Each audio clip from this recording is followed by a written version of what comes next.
Volume 1 का 53 and 54 का debate बोला जा रहा है। रेडी रहेंगे? स्टार्ट। महोदय, हम सभी इस बात के शिकार हो जाते हैं कि अपने दलगत स्वार्थ में आकर गलत काम कर बैठते हैं। कभी भाषा और कभी किसी प्रदेश के स्वार्थ में ऐसे प्रश्न उठते हैं जो हमारे राष्ट्र की एकता को कमज़ोर करते हैं।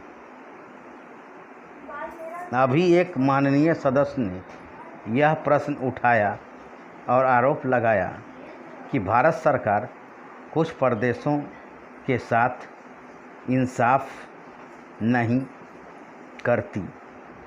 भारत सरकार कुछ प्रदेशों के प्रति पक्षपातपूर्ण नीति अपनाती है।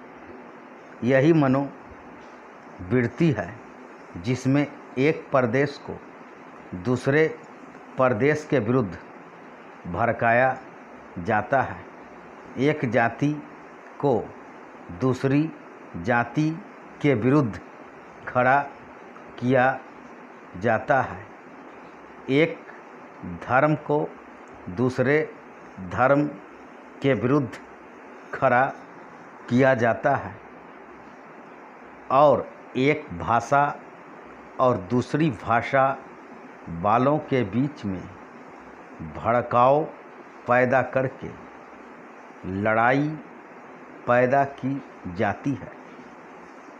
यही मनोवृत्ति है जिसको हमारे विरोधी दल के बहुत से लोग भड़काकर पैदा करते हैं। उनकी अपनी गलत नीतियों के कारण विशाल दृष्टिकोण नहीं होता है और वे ऐसे प्रश्नों को उभार कर अपना स्वार्थ सिद्ध करते हैं। स्पष्ट है कि ऐसे समस्त प्रश्नों का परिणाम हमेशा बुरा होता है। इसलिए मैं सभी राजनीतिक पार्टियों के नेताओं से अपील करना चाहूँगा कि जो प्रश्न हमारे देश के सामने हैं और जिन पर हम सबको चिंता हो रही है तथा जिनका हल निकालने की हम कोशिश करते हैं, उन तमाम प्रश्नों के ऊपर हम ठंडे दिल से विचार करें। श्री वाजपेयी ने एक अच्छी बात कही। उन्होंने कहा कि इन प्रश्नों का हल सड़कों पर नहीं होगा।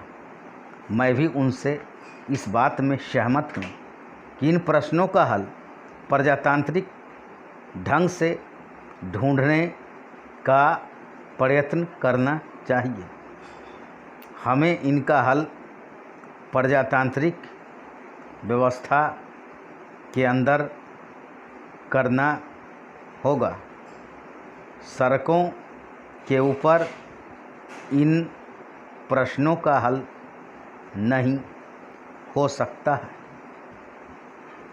राजस्थान के अंदर जो अकाल पड़ा हुआ है और लोग मर रहे हैं, उसकी तरफ चिंता नहीं हो रही है।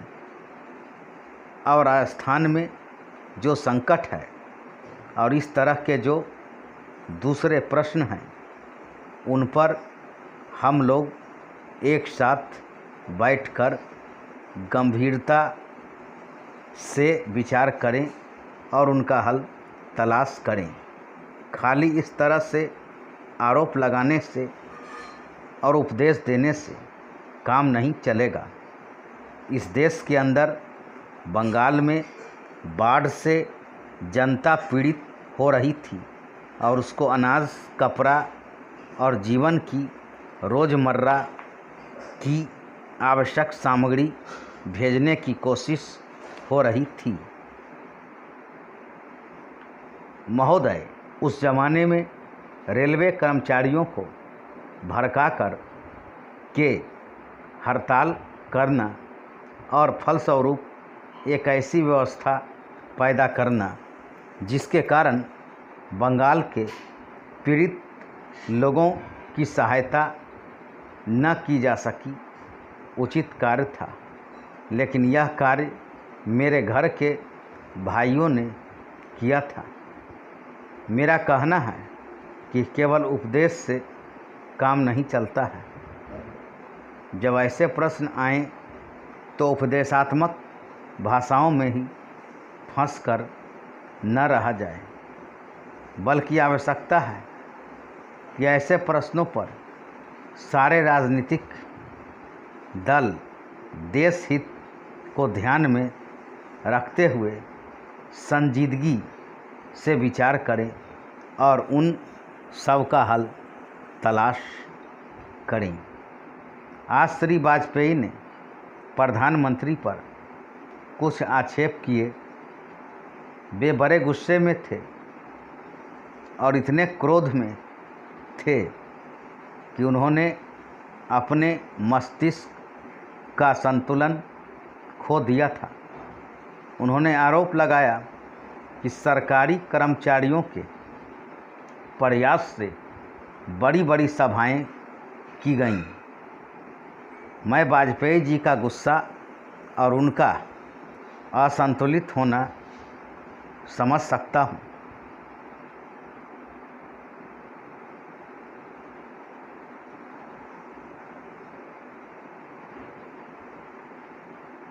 उन्होंने यह भी कहा कि प्रधानमंत्री ने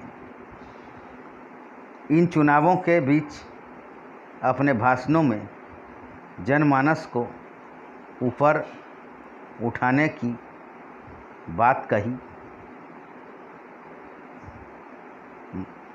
मूलभूत प्रश्नों को देश के सामने रखने की कोशिश नहीं की और आज जो राष्ट्रीय दिक्कतें और परेशानियां हैं उन पर जनता को शिक्षित करने की कोशिश नहीं की।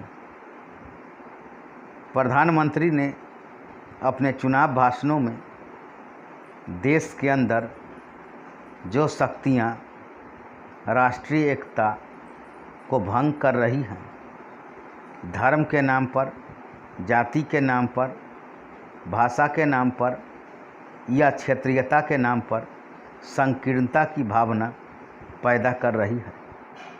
जनता को उनसे सजग किया। प्रधानमंत्री जी ने इस बात को अनुभव किया था कि उत्तर प्रदेश, बिहार और उत्तर भारत के समस्त हिंदी बोलने वाले इलाकों में जनसंघ संकीर्णता की भावना का प्रचार कर रहा है। जिस प्रकार से जनसंघ सांप्रदायिकता की भावना को बढ़ावा दे रहा है, राष्ट्रीय शक्तियों को तोड़ने की नीति चला रहा है, उससे हमारे राष्ट्रीय मूल, राष्ट्रीय नीतियां और राष्ट्रीय एकता खतरे में है। इसीलिए प्रधानमंत्री ने जनसंघ के ऊपर इस बात का प्रहार किया था कि वह सांप्रदायिक शक्ति है और उससे जनता को सावधान हो जाना चाहिए। आज जो वाजपेयी जी का गुस्सा है उसको हम समझ सकते हैं। उन्होंने एक सपना देखा था, एक सुनहरा सपना, उत्तर प्रदेश में अपनी सरकार बनाने का, बिहार में अपनी पार्टी को बहुमत प्राप्त कराने का। धन्यवाद।